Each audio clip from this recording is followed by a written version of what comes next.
That's like life at home, isn't it? You know, you get all the kids together and it just kind of happens that way. Hey, well, good morning. I just want to welcome everybody here. I know you've been welcomed already in the announcements, but I wanted to extend you my welcome, and I'm glad you're here.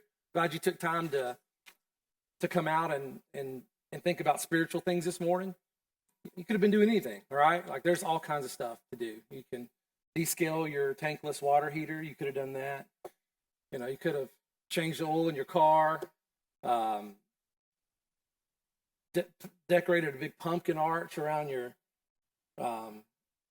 porch. You know, there's all sorts of things that you could be doing this morning, and but you're here because you think it's good for you to think about the things of the Lord, and it is a good time to kind of center ourselves on what Christ did for us, and even more than that, the way He helps us orient ourselves in the world, the way that He helps us center ourselves in the world, because it's really easy to get disoriented. It's really easy to get off center, and so I hope this morning the lesson will kind of recenter us. It'll kind of help us to relate properly to truth, to orient ourselves properly in the world that we live in, and we could be it'd be profitable for us. We'd flourish, and we would be able to be beacons of light for Christ's sake. I want to ask a couple questions this morning. How many of you don't have to raise your hand if you don't want to.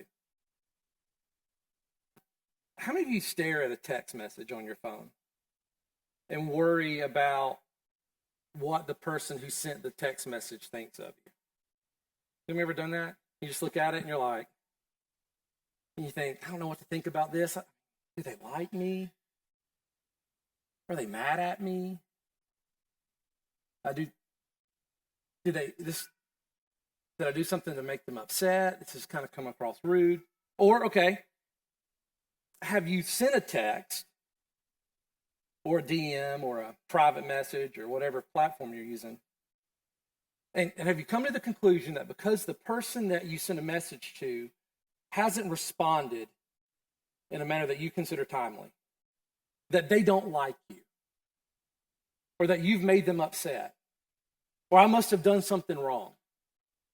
And then you can kind of spend, I don't know, 30 minutes, 45 minutes, maybe an hour, replaying in your mind all the interactions that you've had with this person and all the things that you said to them that they probably took the wrong way.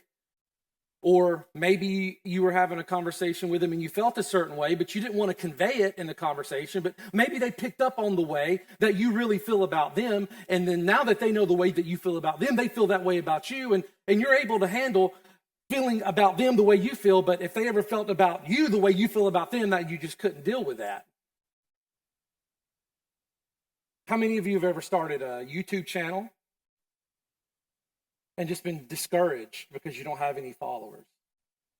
You don't have the like and subscribes. In the neighborhood I live in, a teenage girl did that. And the mom started going door to door to get likes and subscribes because the daughter felt so discouraged that no one liked her YouTube channel.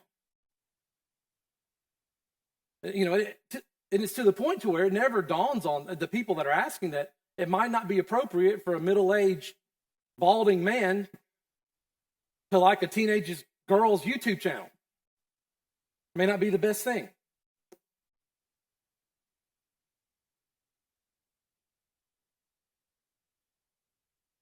Do you ever get discouraged because the content that you put out on whatever social media it's on is not responded to the way that you feel like is appropriate? You're not as popular as you think that you should be. You're not recognized. You're not as smart as people. You are much smarter than people give you credit for. It's hard being a people pleaser. It really is. There is no peace, only performance. And this is a relevant conversation. It's a relevant thing to think about because it's been the way the world's always worked. but the world that we live in actually programs us. Our social media platforms, the platforms that actually keep us connected, program us to relate to one another that way. And they program us to judge ourselves that way.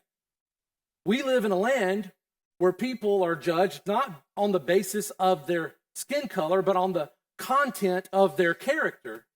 But that's changed a little bit. And now we're judged not on the content of our character, but on the character of our content.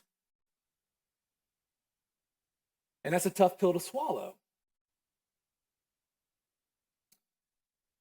There's no peace for the people pleaser. There's only performance. And there's very little individuation, because when individuation is dependent on someone else's perception, we sacrifice the little that we know of ourselves to be true for whomever or whatever everyone else accepts.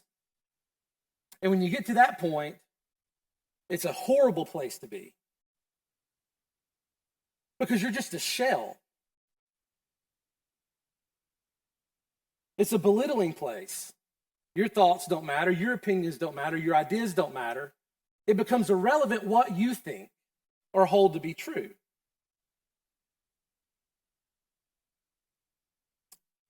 In almost every area of your life, you become content to be a copy and paste version of whatever area or realm that you're dealing with at the moment, whether it's theology, Christianity, politics, policy.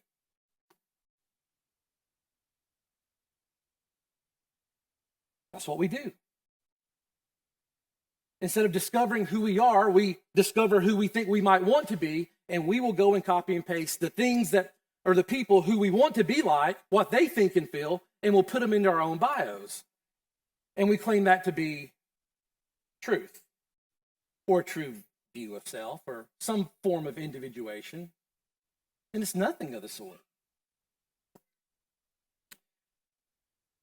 The moment when we become dependent on someone else's perception and we sacrifice whatever it is to bow to that perception, everything becomes relative.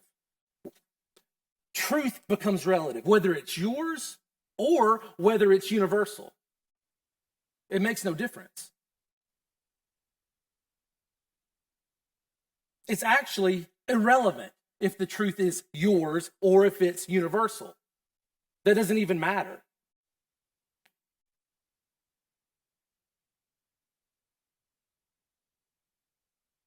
We have a nasty habit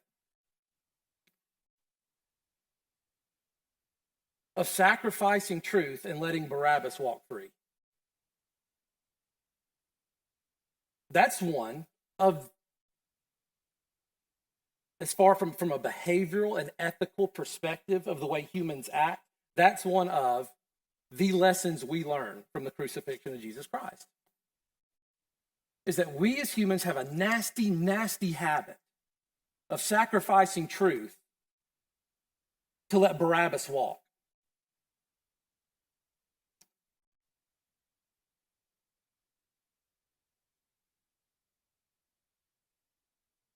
I want to look at some text real quick to show you how this works. Because the primary point of this sermon is not only is it hard to be a people pleaser, that you're not supposed to be one. Jesus Christ was raised from the dead so you wouldn't have to be one, right? And what we see bound into the crucifixion of Jesus Christ, right, is a representation of what people will actually let go of and know that they shouldn't let go of in order to preserve the thing that gives them comfort. So I want to look at Pilate real quick. We're going to go to Matthew, Mark, Luke, and John. You know, Pilate occurs in every one of the Gospels. It's fascinating. There's not a whole lot that occurs in every one of the Gospels. There's some stuff that occurs in Matthew and Luke and John, or that's specific to Mark. But Pilate, in his response, occurs in every single gospel. And we're going to look at it real quick. The first is in Matthew chapter 27, verse 11. Now Jesus stood before the governor, and the governor asked him, "Are you the king of the Jews?" And Jesus said, "You've said so." It's going to be a recurring theme in the conversation, right? What's going to be posed to Jesus is, who do you say that you are? And Jesus' response back to the people is, it doesn't matter who I say I am. What matters is what you say. You have said so. And it's a subtle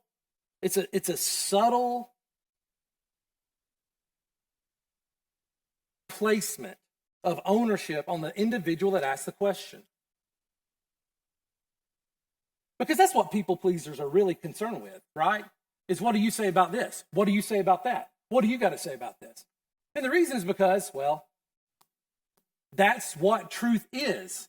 We have to determine what you say about it so that I can figure out what Barabbas to set free so I can nail truth to a cross. It just depends.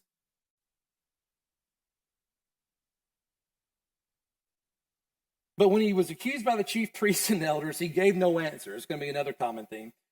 Then Pilate said to him, Do you not hear how many things they testify against you? But he gave him no answer, not even to a single charge, so that the governor was greatly amazed. Now, at the feast, the governor was accustomed to release for the crowd any one prisoner whom they wanted. And they had then a notorious prisoner called Barabbas. So when they had gathered, Pilate said to them, Whom do you want me to release for you? Barabbas or Jesus, who's called Christ? Verse 18, for he knew that it was out of envy that they had delivered him up. Now, this is some really juicy, detailed stuff here. Because what we're really trying to do is take ourselves and put ourselves in the position of Pilate, who, we're going to be told as we read these, has the authority to do what he wants in this situation, and has the cognitive ability to know what he should do in the situation. But what we're going to see is that power properly given does not equate to power properly exercised. That there's something that prevents Pilate from acting truthfully or according to righteousness in the world that he lives in. And that is a wonderful description of us. Because if you're honest with yourself, what you'll find out is that's exactly where we are most of the time. We have the cognitive ability to know what's true, to know what's right, and to do what's right. But there's some other power or force that actually makes us think we're powerless to do the thing we should do. And you think, well, how does that work then? Well, this is exactly how it works. He knew it was out of envy that they had delivered him up. The person hearing the case has the ability to say they are jealous of him. That's all this is. This is envy. Imagine being in a position of power where you can kill and destroy someone's life, and you are tasked with the truth, with operating on the basis of truth, with actually making the proper judgment and having the ability to see what's going on here. Not everyone has that ability.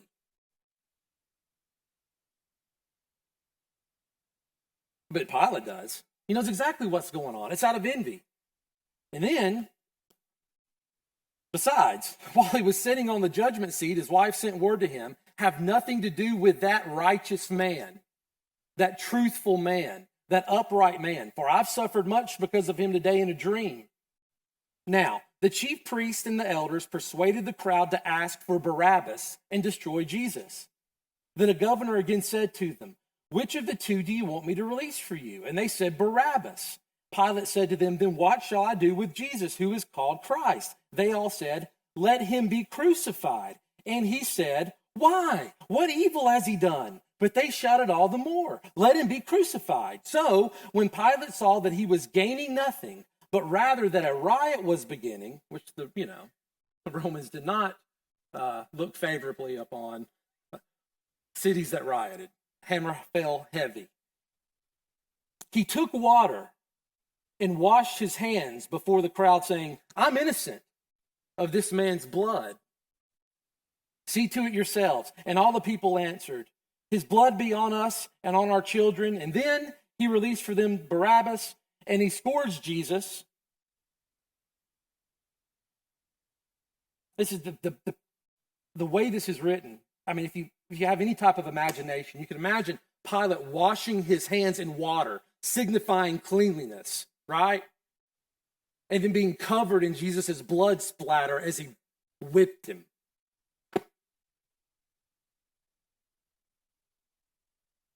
And he delivered him to be crucified. I mean, it would be nice to think that we could absolve ourselves of guilt that way. We often find ourselves exactly in Pilate's position. We wash our hand of it in innocence, but we somehow can't get the blood out of the clothes.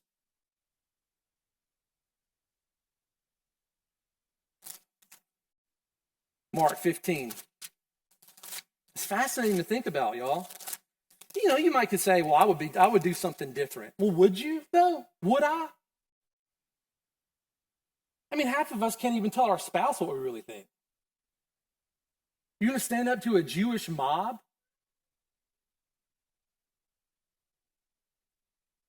And you can't even have a conversation with your boss? Really?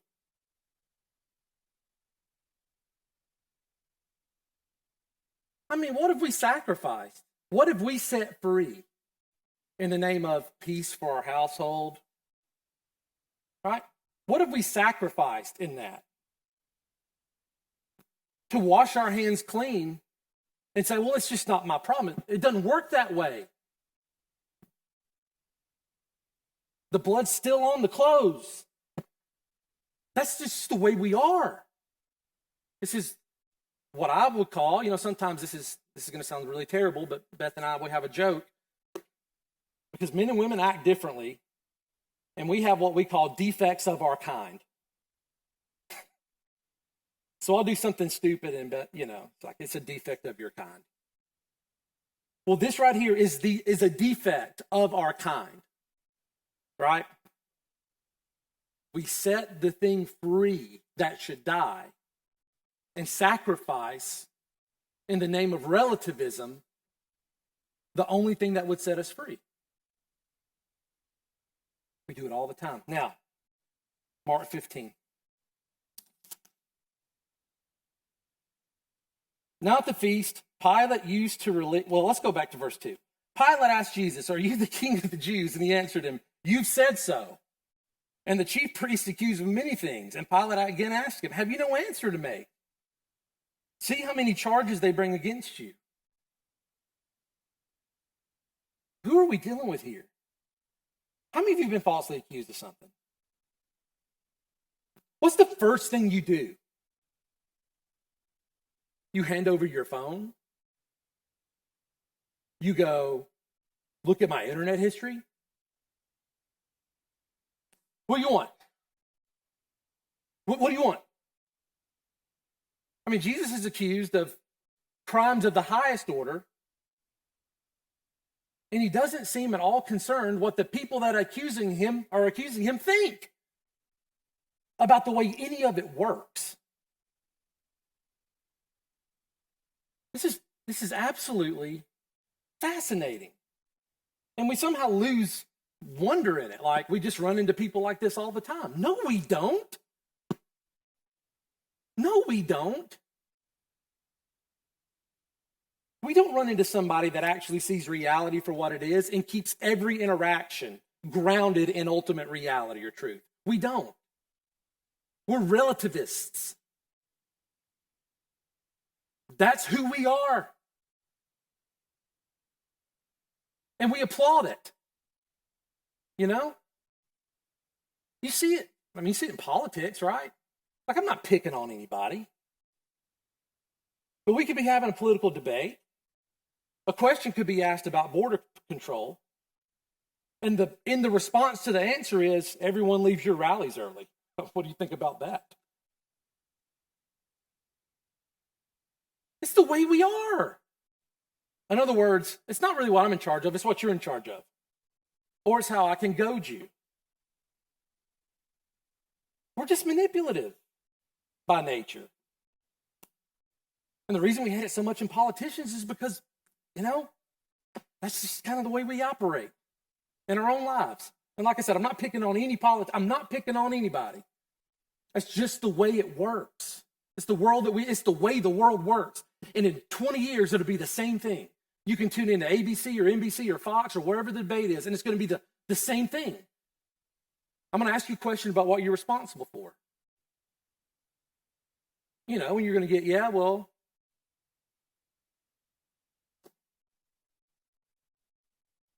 they're eating the pets.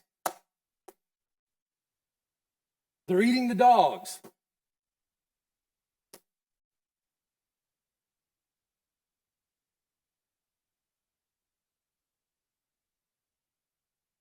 Now at the feast, he used to release for them one prisoner for whom they asked. And among the rebels in prison who had committed murder in the insurrection, there was a man called Barabbas. And the crowd came up and began to ask Pilate to do as he usually did for them. And he answered them, saying, "Do you want me to release for you the king of the Jews?" For he perceived that it was out of envy that the chief priests had delivered him up. But the chief priests stirred up the crowd to have him released for them and Barabbas instead. And Pilate again said to them, "What shall I do with the man you call the king of the Jews?" And they cried out, "Oh, crucify him." And Pilate said, "Why? What evil has he done?" But they shouted all the more, "Crucify him." So Pilate, wishing to satisfy the crowd, released for them Barabbas. And having scourged Jesus, he delivered him to be crucified. It's a common theme, right? What or who does Barabbas represent in these stories, in these narratives? All that is wrong and unjust, right? Jesus is being turned over because, let him go long enough and he'll cause a riot. You're no friend of Caesar if you let this guy walk. Think about this. Okay, I can see how that works. Well, who should I release for you? Oh, yeah, the guy that causes the riots. The insurrectionist. If you could just release him, that would be great. What? But that's what we're dealing with here. And so you have Barabbas, right? Who represents all that's wrong about us. Everything that's wrong about us. And you have Jesus who represents everything that is actually true and right and good. And more, it's not less than he is truth and he's the embodiment of truth and what he says about himself is true. It's not less than that, but it includes Jesus is the only one that's ever oriented himself properly towards truth in the world completely. So he is actually righteous. Every situation he handles perfectly.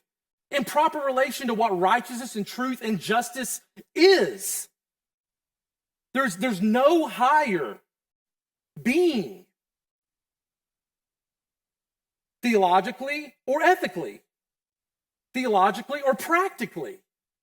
It works on both planes. It's not merely a systematic theological question. I come to bear witness to the truth. It's more than that. It includes the way that we exist and the way that we are. And so what Jesus typifies is actually humanity at its very best. In an ideal world where it's perfect, where it relates to all of its surroundings perfectly. That's him. And Barabbas is on the other side of things. And when we're watching the crucifixion of Jesus in real time, we see exactly what churns the wheels of history. And it's not righteousness and truth or justice.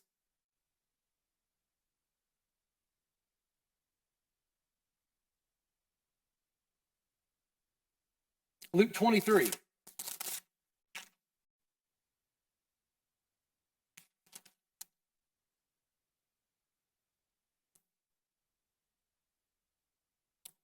Verse 3, Pilate asked him, "Are you king of the Jews? You've said so." I find no guilt in this man. But they were urgent. He stirs up the people, teaching throughout all Judea, from Galilee, even to this place. All right, then we have a little bit of verses in between that talks about, Herod and Pilate become Facebook friends. All right? They're enmity with one another, but now they follow each other on Instagram. And then verse 13, Jesus comes back to Pilate and he says, you brought me this man, verse 14, as one who was misleading the people. And after examining him before you, behold, I did not find this man guilty of any of your charges against him. Neither did Herod, for he sent him back to us. Look, nothing deserving of death has been done by him. I, therefore, will punish him and release him. You got to love that kind of justice, all right? The next time you want to rail on the American justice system, just look at this. He's completely innocent. So here's what we're going to do. We're going to punish him and then set him free. But they all cried out together, away with this man, and release to us Barabbas, a man who'd been thrown into prison for an insurrection started in the city and for murder.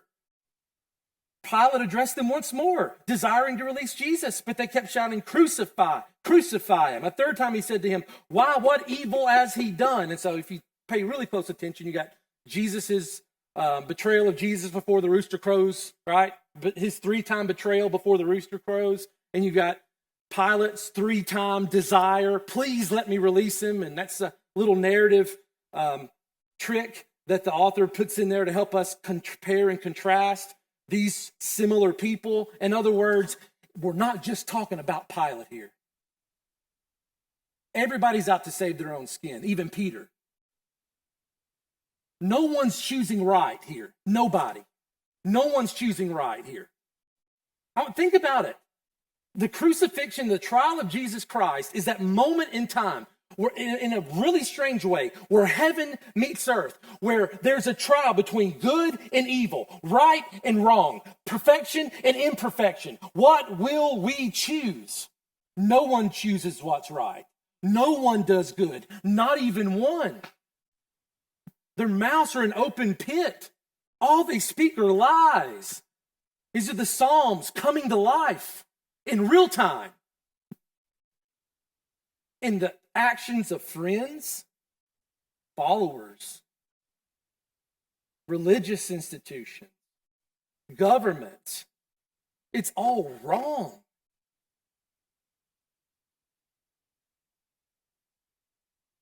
They were urgent, demanding with loud cries that he should be crucified, and their voices prevailed. So, Pilate decided that their demand should be granted. He released the man who'd been thrown into prison for insurrection and murder, for whom they asked, but he delivered Jesus over to their will. Someone who has, in his power, the ability to do what's right. He can save. He can affirm the ideal human. Humanity in its goodness. Truth. Properly revealed, interpreted, and exercised. In other words, truth as we do not know it. And he can't do it. He can't do it. Barabbas is too close. He's too nearby. Have you found yourself in that situation?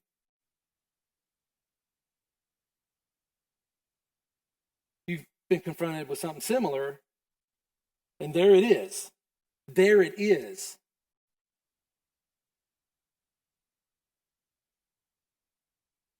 And you could put Barabbas up there. You could sacrifice him, the way he views the world, the way he views people, all the mistakes, all the manipulation, all the fear, all the slavery. The truth could set you free. It could set me free. And what do? Apart from the Holy Spirit, every time we release Barabbas.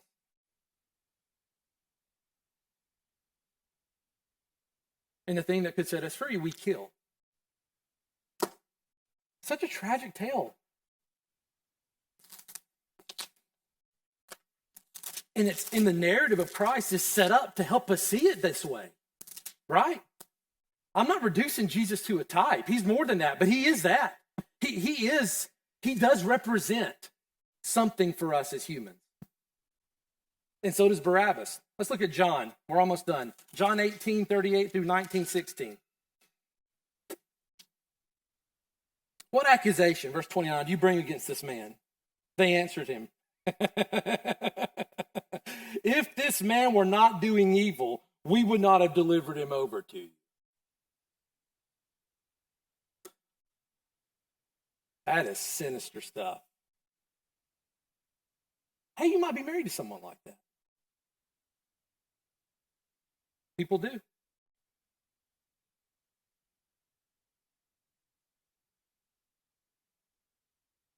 Well, that doesn't sound like me. I don't seem like the person that would do something like that. Why are you insecure all the time? Don't you know that I am really the standard of right and wrong? And if I bring it to you, who are you to question what I bring up?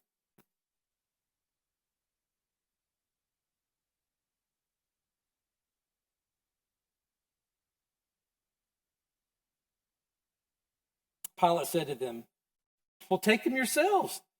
Judge him by your own law, big boys. Why do you need me? Well, it's not lawful for us to put anyone to death. This was to fulfill the word that Jesus had spoken to show by what kind of death he was going to die. So Pilate entered his headquarters again and called Jesus and said to him, are you king of the Jews? Jesus answered him, do you say this of your own accord, or did others say it about me? He is, man, you talk about somebody to be in awe of. Jesus, when you read him, when you read the way he interacts with people, it's fascinating. He cuts right to the heart of it, right?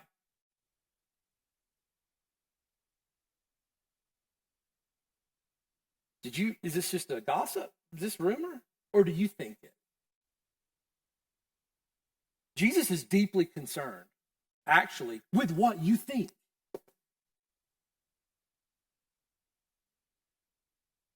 Who are you, Jesus? Some say John the Baptist, some say Elijah the prophet. Others say this, others say that. Jesus, his response to the disciples, who do you say that I am? No copy and paste in here. What do you say? And if you're a people pleaser, this is the worst possible question that anyone could ask you, because you've been taught that what you say doesn't matter or that it's irrelevant.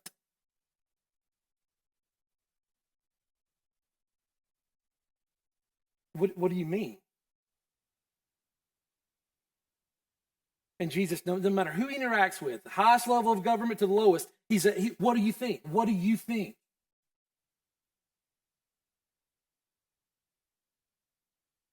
Pilate answered, am I a Jew? Your own nation and the chief priests have delivered you over to me. He's going to try to rise above that. This is your question. He minimizes Jesus' question. What do you think? To, well, I'm not a Jew, so it doesn't matter. I'm a Roman. The jurisdictions don't overlap here. What have you done? Jesus understands exactly where Pilate's taking the conversation. My kingdom is not of this world. So you got it wrong here. You can't escape my question to you by referencing religious identities or boundaries. It doesn't work that way. My kingdom is not of this world. If my kingdom were of this world, my servants would have been fighting that I might not be delivered over to the Jews. But my kingdom's not of this world. Then Pilate said to him, so you are a king. Jesus answered, you say that I am a king. For this purpose I was born, and for this purpose I've come into the world. Here we go. To bear witness to the truth. Everyone who is of truth listens to my voice. All right. So Jesus has cut down to the very bottom of the conversation. cut it with the platitudes, who you say I am, who you think I am, blah, blah, blah, blah, blah. What's true? If you can make your judgment on that, this will work out. Pilate's response is, what is truth? It just depends, doesn't it? After he said this, he went back outside to the Jews and said, I find no guilt in him. But you have a custom that I should release one man for you at the Passover. So do you want me to release to you the king of the Jews? And they cried out, not this man, but Barabbas. Now Barabbas was a robber. Then Pilate took Jesus and flogged him, and the soldiers twisted together a crown of thorns and put it on his head and arrayed him in a purple robe. They came up to him saying, Hail, King of the Jews, and struck him with their hands. Pilate went out again and said to them, See, I'm bringing him out to you that you may know that I find no guilt in him. What's truth? And then Pilate proceeds to act in a way that justifies his statement. It's just relative. I'll decide what it is when it benefits me the most.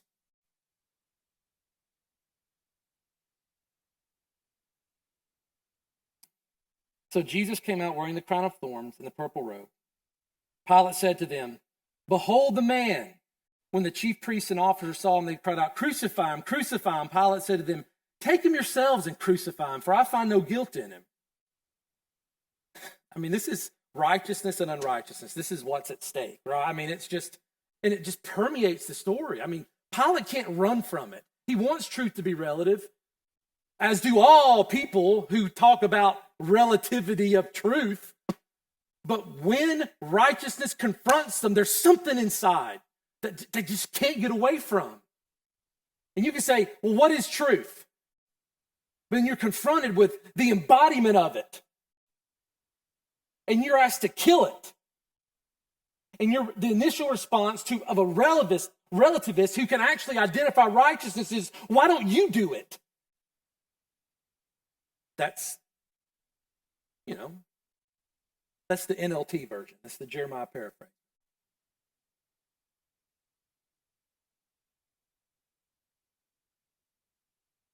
We have a law. Oh. Look, we would do it, but there's a law, We consider ourselves righteous people.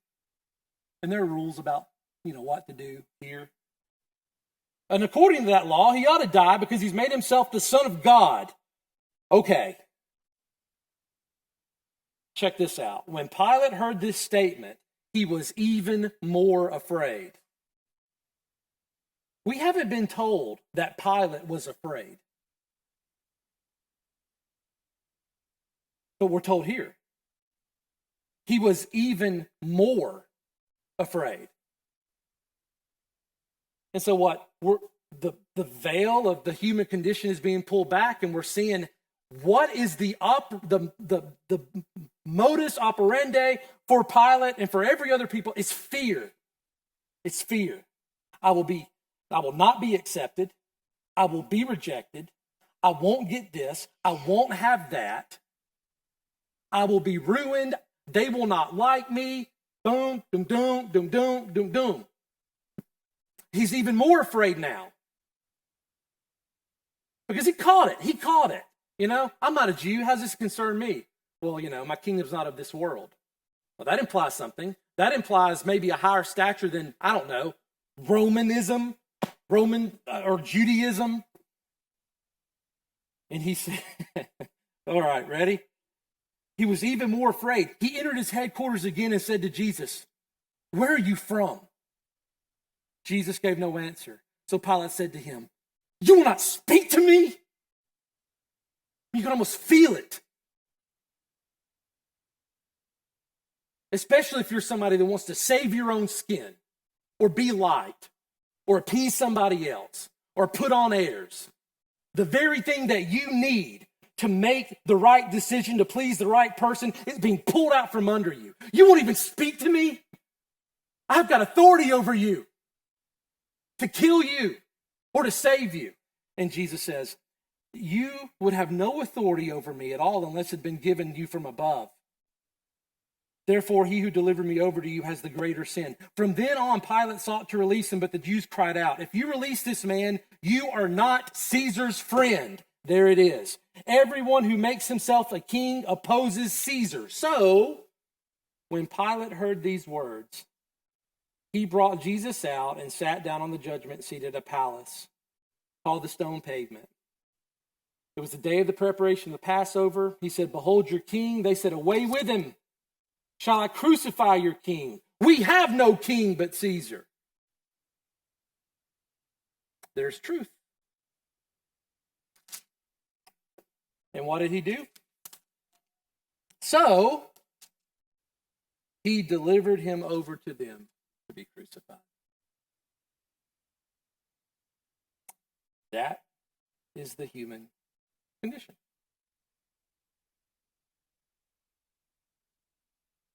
It's just too risky to save the truth. Right?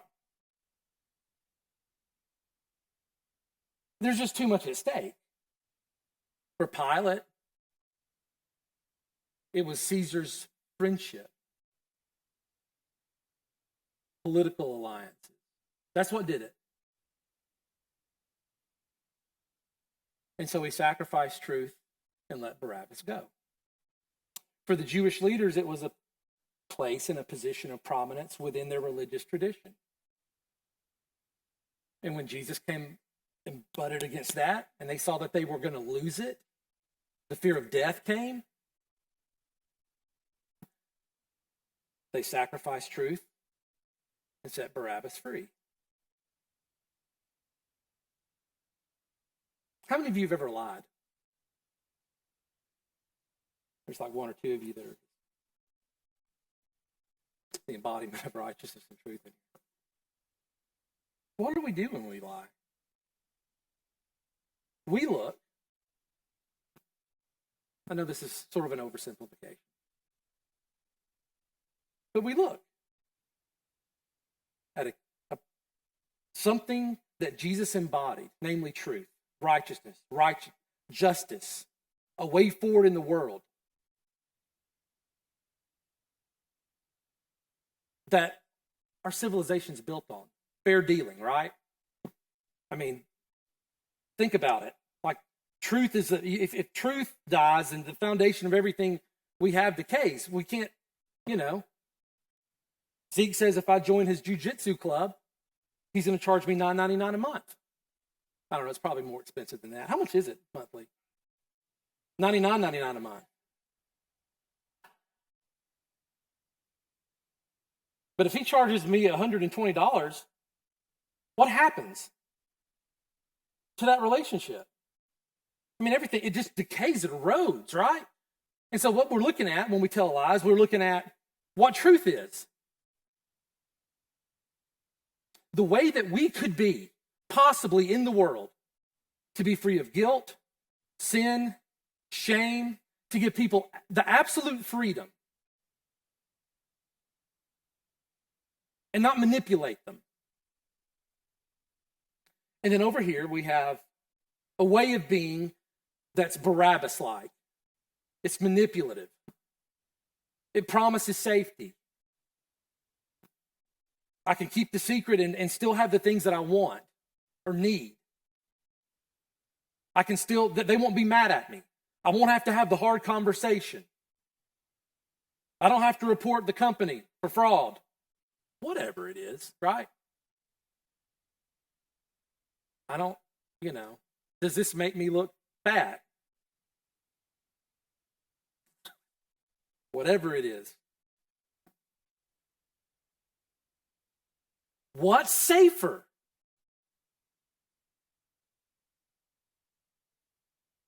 Who will we set free? And who will we crucify? I don't even have to answer the question because we all know it. Barabbas continually walks until we try to embody something better. And you know what? It's not a bad deal either. If there is no resurrection from the dead,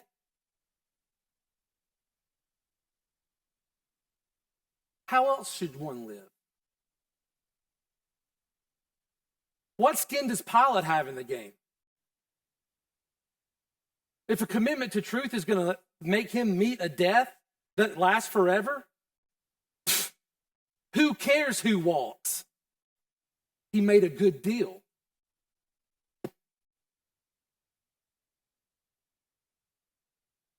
And there's not one politician in the White House that wouldn't make the same one.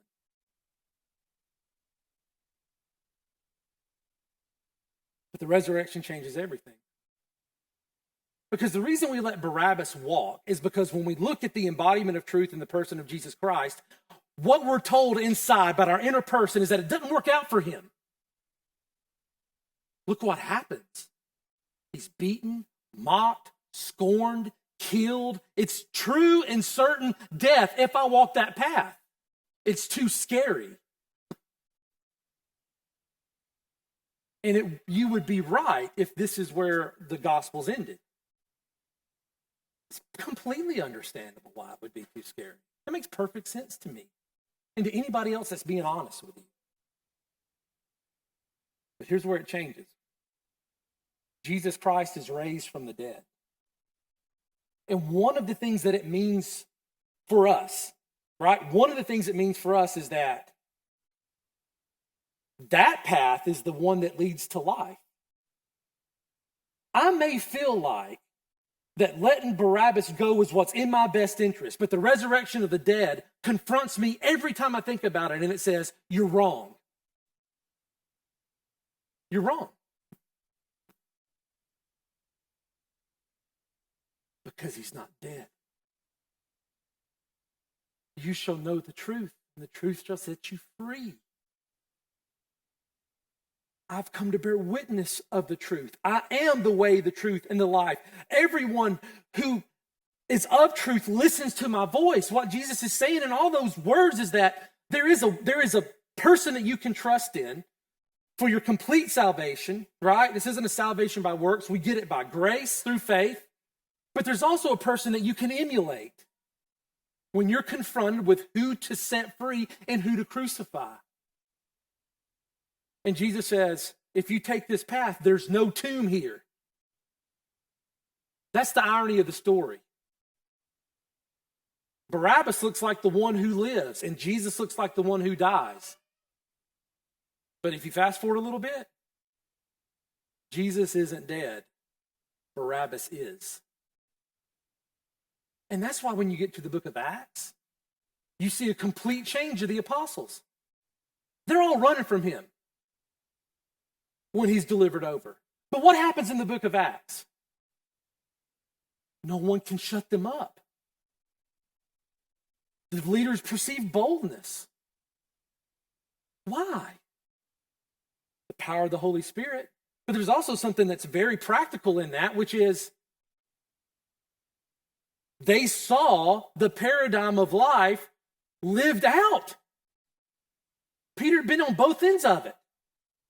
He'd heard the rooster crow, and he beheld the empty tomb.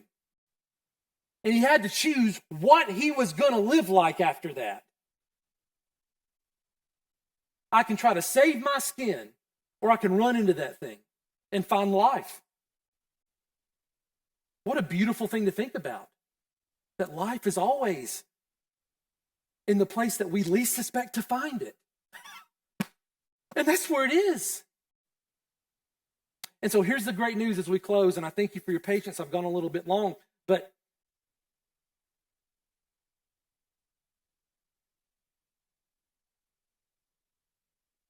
it's time to stop setting Barabbas free.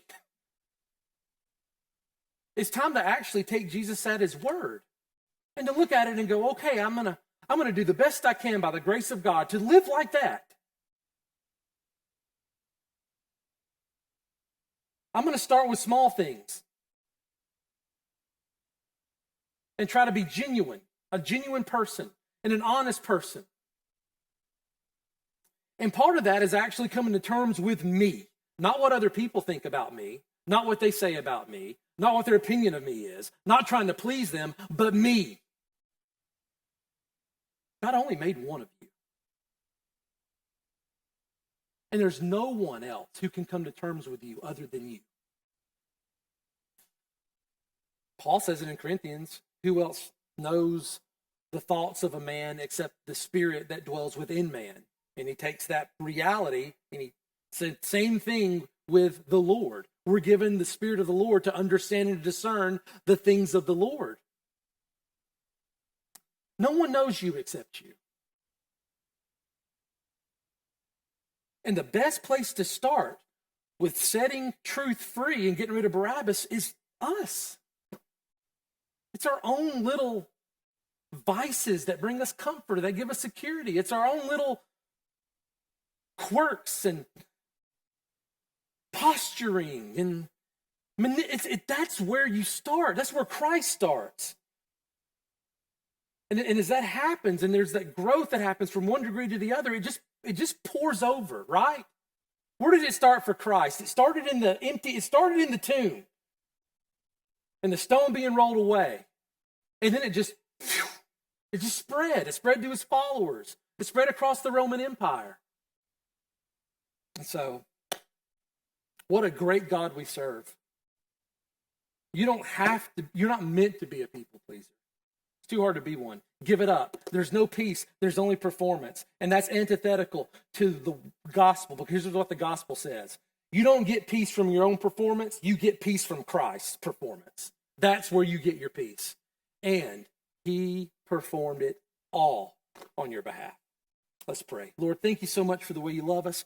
Help us to be true, to be just, to be upright, and in all of our ways and all of our dealings. And we pray all of this in Jesus' name. Amen.